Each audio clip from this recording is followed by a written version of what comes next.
আর bomb তো হাজার হাজার বোম তো গোডাউনে আছে। তাহলে এখানে কি প্রশাসন তো কালকে থেকে বসে আছে, তাহলে এখানে কি হারিয়ে এইগুলো কি আমার সম্পত্তির উপর হাজার ওখানে কি মানুষ কালিকে জনগণ দেখতেছে আর ওখানে প্রশাসন বসে আছে, ওর টাকা খেয়ে চলে গেছে। আর এখানে কি আমার বাবা সম্পত্তির আমার সম্পত্তির বসে আছে। গরমে তো তাহলে সব পড়ে যাবে এক্ষুনি লোক। আর এখন কোনো জনগণ যদি আগুন ধরে জায়গাটা একেবারেই ঘিরে রাখা হয়নি, পুলিশের সংখ্যা নামমাত্র বলা যায় এবং স্থানীয় বাসিন্দারা তারা কিন্তু এই রাস্তার ধারে পড়ে থাকা বস্তাবন্দি সুতুলি বোমা তার আশেপাশে একেবারে ঘুরে বেড়াচ্ছেন। অত্যন্ত আতঙ্কের একটা পরিস্থিতি। কিন্তু মাত্র 100 মিটার দূরত্ব, বাড়ি থেকে কারখানা, মুখোমুখি দুটো কারখানা, আর বাড়ি থেকে কারখানার মাঝখানে রয়েছে শুধু একটা পুকুর। সেই যাত্রা পথটা, রাস্তাটা একবার শুধু দেখুন।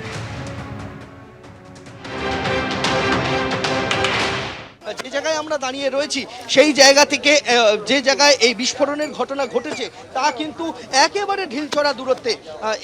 এই পথ দিয়ে এই একদিকে বাঁশবাগান, আরেকদিকে ধানের ক্ষেত, এর মাঝামাঝি রাস্তা দিয়ে কিন্তু সেই চন্দ্রকান্ত বণিকের বাড়ি, যে চন্দ্রকান্ত বণিকের বাড়িতে বিস্ফোরণের ঘটনা ঘটেছে। আমি সেই ছবিটা আরও একবার, ঘটনাস্থলের ছবিটা দেখাবো, যে জায়গাতে এই বিস্ফোরণ হয়েছে এবং যে জায়গায় এই বাজি কারখানা রয়েছে সেই দুটি জায়গার মধ্যে দূরত্ব কিন্তু অত্যন্ত কম।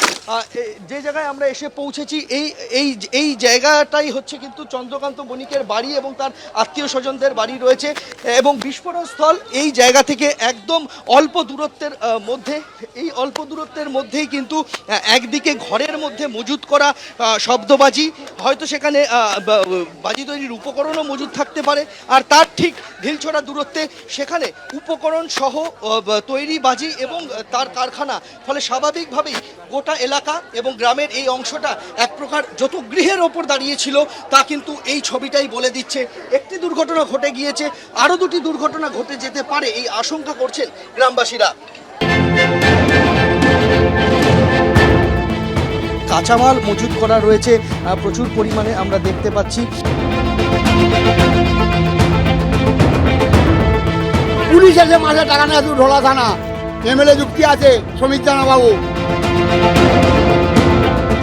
অসংখ্য বারুদের ড্রাম আমরা এখানে পড়ে থাকতে দেখা যাচ্ছে। এটা একটা নির্জন জায়গা। স্থানীয়রা যেটা অভিযোগ করছেন, যেখানে বোমা পর্যন্ত বানানো হতো।